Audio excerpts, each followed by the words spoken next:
Alright folks, if you're here, you are interested in seeing how these perform. I'll give you a quick little test.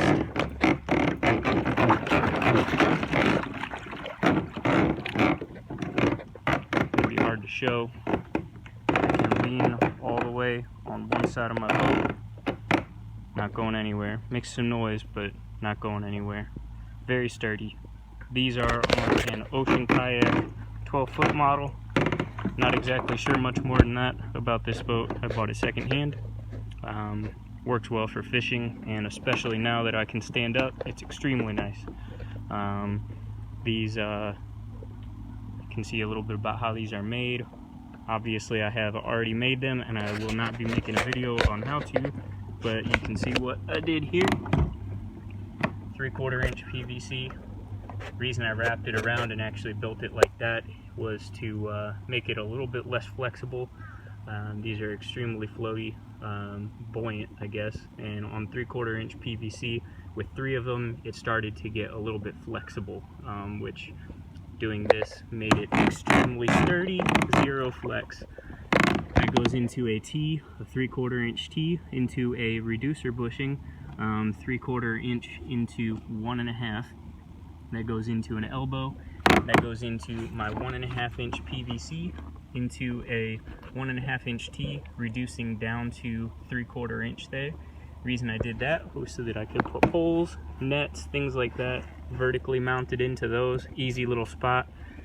That goes into the T, which is my separation point for packing it up for traveling, and if I want to kayak a long distance before I'm going to be standing, I can pop them off, throw them up front with the rest of my stuff, and a lot more smooth. Even though I was surprised at how little drag these made when kayaking.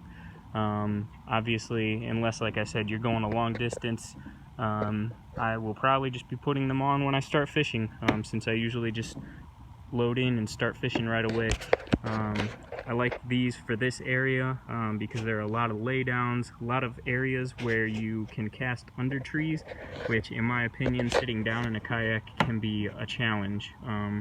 The attachment way that I did it to the boat is with a conduit bracket, and I just screwed that directly into the boat with lag screws and used some silicone sealant around it.